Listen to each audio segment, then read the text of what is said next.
Vamos à coletiva do professor Abel Ferreira após a vitória de virada sobre o Fluminense por 2-1 pela Série A do Campeonato Brasileiro. O professor Abel Ferreira recebeu mais uma vez um batalhão de jornalistas para falar a respeito. Bel, boa noite. Depois da sua fala, onde você dizia que o Vitor Roque estava jogando com 50 quilos nas costas, podemos dizer que depois desses jogos houve uma melhora significativa do jogador? E o que o professor Abel Ferreira tem de responsabilidade nessa melhora do jogador? Nenhuma. As críticas, quem teve que as ouvir foi ele, mas ele também já sabe. Importam-se de fechar aí a porta, por favor. Que zoeira.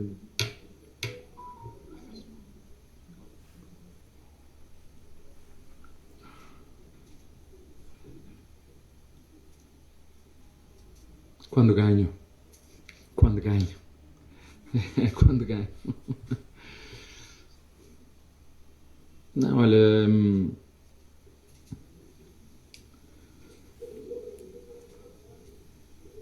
Para ser jogador neste país e para aguentar as críticas selvagens que às vezes fazem a jogadores com 20 anos, independentemente se eles ganham muito ou pouco, a forma como criticam, chamam bagre, chamam ódio, isso deixa marcas emocionais nos jogadores. Estamos a falar de um jogador que, como eu disse, já mostrou que é capaz. E como todos nós, parece que vivemos num mundo perfeito, onde toda a gente é perfeita, que ninguém comete erros, faz tudo perfeito no seu trabalho. Mas quem está aqui sentado como eu, é muito fácil julgar quem quer que seja, porque estou aqui sentado e julgo e... Porque julgar e criticar, está certo, está a jogar mal, ele sabe disso. Agora, o problema são as ofensas. Quando se passam dos limites, e aqui passa-se muito dos limites, nós temos que os acarinhar, chamar, fazer aquilo que eu disse, sem medo nenhum, porque quando nós estamos mal não podemos dizer que estamos bem, temos que assumir que estamos mal e continuar a trabalhar. Foi isso que ele fez. Portanto, o único mérito que eu tive, foi continuar a confiar naquilo que é o trabalho dele, mas tenho a certeza absoluta que os nossos capitães fizeram um trabalho que tinham que fazer, tenho a certeza absoluta que o nosso staff técnico fez o que tinha a fazer, tenho a certeza absoluta que a nossa diretoria fez o que tinha a fazer, e agora, como aqui é do 8 e do 80, agora vão dizer que ele é o Pelé. Agora vão dizer, agora vai ser o Pelé. E não é, é o mesmo Roque, tem defeitos e virtudes como toda a gente. Claro que é bom porque aumenta a confiança dele, e agora é só continuar com os pés bem assentes na terra. Há muita coisa que temos que melhorar, ele individualmente e nós coletivamente, e é isso que temos que continuar a fazer. É continuar neste caminho de melhora, de olhar para os nossos jogadores, olhar para as características destes jogadores que nós temos agora e ir à procura da melhor forma para ganhar, porque aqui o que conta, só conta ganhar, o resto ninguém quer saber de mais nada. Boa noite, Abel. Pedro Ramos da Sintonia Esportiva. Eu sei que a Copa do Mundo de Clube já é algo passado, por exemplo, o Palmeiras, mas passou na sua cabeça de algum momento nessa preparação para o jogo do Fluminense que o Fluminense era o adversário que vocês iriam enfrentar nas semifinais? E o que, aproveitando essa pergunta, esse gancho, o que vocês trouxeram da Copa do Mundo de Clubes de bom para o seu time, para a sua equipe, os ensinamentos que você trouxe dos Estados Unidos para já nos 3 primeiros jogos no Brasil não ter nenhuma derrota ainda? Obrigado. Olha, a torcida do Fluminense que me perdoou, eu não, é só uma opinião pessoal. Eu fico muito triste, desiludido e muito reflexivo, porque o Fluminense foi a equipa que melhor representou o futebol brasileiro no Mundial. Vou voltar a repetir, o Fluminense foi a equipa que melhor representou o futebol brasileiro no Mundial. Foi recebida pelos seus torcedores quando chegou no aeroporto. E fico muito triste. Independentemente de nós termos ganho, porque também podíamos, o jogo é o que é, e ver a torcida toda a assobiar e estes jogadores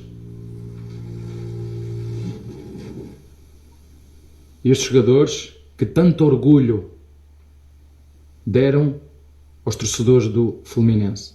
Já para não falar que perderam o seu melhor jogador. E isto deixa-me triste.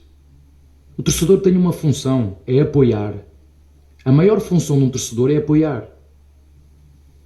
Ainda para mais uma equipa que teve a representação que teve no Mundial. Eu não sou advogado de defesa de ninguém. Se fosse no Palmeiras eu ia dizer a mesma coisa. O que eu não gosto, muitas vezes no futebol, é que toda a gente tenha memória curta.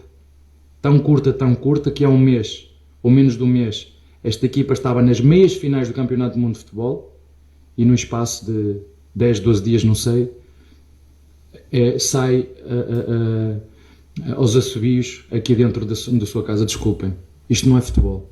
Para mim isto não é futebol. Porque é difícil, vocês não sabem a intensidade que é disputar um Campeonato do Mundo.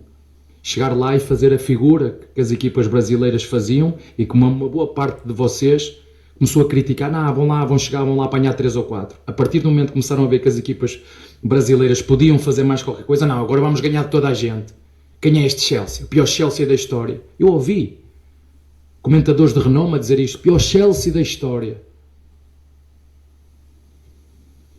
E deixa-me triste, sinceramente, porque não somos perfeitos, temos muita coisa a melhorar. Como vocês ouviram dizer, treinadores, como treinador do Chelsea, como treinador do City, como treinador do Paris Saint-Germain, que não sabiam que efeito ia ter esta competição em dezembro ou novembro, em função daquilo que foi o desgaste que eles tiveram. Agora imaginem as equipas brasileiras. Nós ganhamos, mas também podemos ter perdido. Eu não sei, um dos teus colegas, mesmo no Mundial, fez-me essa pergunta. Disse, eu não sei, eu não sou mágico. Não sei o que é que vai acontecer no futuro. Agora, deixa-me triste, sinceramente, porque infelizmente o futebol tem memória curta e vocês fazem questão de não lembrar aquilo que se faz e isso ainda mais triste me deixa. Boa noite, Abel. Alex Vilar, Rádio Bate-Fundo Esportivo. Parabéns pela vitória. No domingo aqui no Fla-Flu, o Renato falou sobre uma desvantagem que os clubes que foram para a Copa do Mundo de Clubes teriam em relação ao aspecto físico e também de treinamento, já que outros clubes que ficaram aqui tiveram quase que uma pré-temporada, né? Eu queria que você falasse o que você pensa sobre isso, você concorda com ele e também seu pensamento sobre essa questão. Assim, vocês sabem, eu vou repetir um pouquinho do que disse aqui. São jogos extremamente intensos, são finais, tu entras com...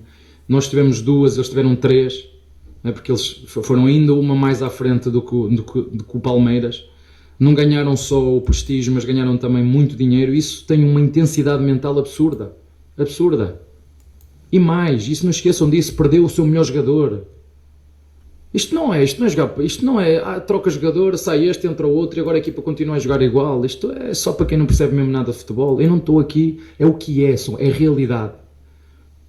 E acredito sinceramente que o Fluminense possa estar a pagar um pouquinho daquilo que foi a Copa do Mundo. E tem outra, é que na Copa do Mundo tinha 3 dias para recuperar os jogadores, aqui não tem, é outra vergonha que ninguém fala. Sabem, falei eu, todos os treinadores que lá estavam falaram porque é que os clubes brasileiros na Copa do Mundo conseguiram ter um bom desempenho, porque tinham tempo para recuperar, tinham gramados bons. Primeira vez que eu jogo aqui no Maracanã com o gramado mais meia boca. Não digo bom, meia boca. É outra coisa que vocês também não querem saber, se os gramados estão bons ou não. Desde que a bola rola, não é igual.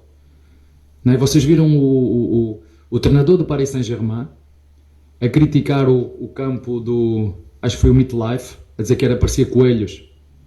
Eu lhe disse, se viesses aqui ao Brasil ias ver cangurus, não era coelhos. É cangurus em todo lado, não era coelhos. E portanto... é isto, eu não estou aqui a defender ninguém, só vos estou a dizer a minha opinião em função daquilo que é o tempo de descanso dos jogadores. Hoje nós tivemos mais uma lesão, o Renato também teve um zagueiro que saiu lesionado, o Piquerez ficou lesionado e é isto que acontece com jogos de 2 em 2 dias, afunila-se o calendário, joga e depois sabem o que é que eu tenho que fazer, é rezar para os meus melhores jogadores não se lesionarem. Já bastou os que nós já vendemos, já basta estes que têm que entrar agora numa dinâmica nova. O Sousa chegou há uma semana. Isto não é assim. Mete aí que ele joga. Isto não é mete aí que ele joga. Isto não é assim, isto tem tempo. Mas isso é uma coisa que eu tenho falado desde o dia que cheguei em relação ao calendário, ao desgaste, daqui a 2 dias estamos a jogar outra vez, e isto depois também tens um bocadinho de sorte. Que jogadores é que se lesionam, em que momento é que se lesionam, mas não interessa, o que interessa é ganhar. Se não ganhares a seguir, ninguém vai querer saber se jogaste com a tua defesa completa ou não, se jogaste, ninguém quer saber de nada, é resultado. E à semana não ganhou, quem é que não ganhou? Pumba, vamos descascar neste treinador, neste jogador e nesta equipa. E para a semana seguinte vão dizer que nós somos os melhores só porque fizemos um jogo e ganhamos, e somos exatamente os mesmos. É isto que eu disse ao Roque. Agora vão dizer que tu és espetacular, o treinador, o Abel é mágico. Zero. Mas a escolha é de quem está desse lado e nós vamos continuar a fazer o nosso trabalho. Abel, Duarte da Band News e do Record de Portugal, queria te fazer uma pergunta em relação principalmente à saída, você falou da saída dos jogadores, ou seja, você perdeu 2 jogadores que na teoria eram titulares da tua equipe, o Estevão e o Richard Rios, mesmo assim a dinâmica do teu time não muda. Você falou até o Sousa entrou há menos de uma semana aí na equipe, e a gente nota que a dinâmica, isso é uma equipe bem treinada, os jogadores já sabem exatamente aquilo que tem que fazer dentro do campo. Tenho uns amigos teus que dizem que o treinador... Tenho amigos teus que dizem que o treinador do Palmeiras não percebe nada, é fraco, faz sempre a mesma coisa. Mas enfim, como são só opiniões, tu tens a tua, os outros têm a deles. E às vezes fazem de propósito até porque convém, porque alguém manda. Olha, eu não vou alterar aquilo que eu disse a seguir ao jogo do Mirassol. Temos uma equipa jovem, temos uma equipa de presente, temos uma equipa de futuro, temos muita margem para melhorar, vamos continuar a trabalhar, vamos ganhar, vamos perder, vão dizer que nós somos os melhores, a seguir vão dizer que nós somos os piores, mas há uma coisa que nós nunca podemos duvidar, é do nosso valor, do nosso trabalho, da nossa resiliência, da nossa consistência e da coragem que temos que ter para muitas vezes tapar os ouvidos e os olhos a críticas que são mais do que críticas construtivas, são críticas ofensivas, e isso é triste. A liberdade acaba quando nós começamos a tocar na do outro, e aqui muitas vezes não é aqui, estamos num momento no mundo em que não há filtros. Mas como te disse, temos que continuar neste foco, trabalho, ajudar os nossos jogadores a crescer, temos uma equipa com presente e com futuro, e vamos continuar nesta luta insana, com jogos atrás de jogos, viajar de dia e de noite, jogar seja a que horas for, seja contra quem for, e se não ganhar, nem corrermos, nem jogarmos bem, ninguém vai dizer que é calendário congestionado, são gramados fracos, é equipas com jogadores lesionados, é equipas a vender os seus melhores jogadores. Ninguém quer saber disso. Querem é que os seus clubes ganhem, seja de que jeito for, e não é assim. Competimos todos pelo mesmo, mas só um vai ganhar. E o que ganha é mágico e todos os outros são fracos. Eu ainda gostava de saber aqui no Brasil o que é jogar bem futebol. Ainda não consegui. O que é jogar bem futebol? Está bem?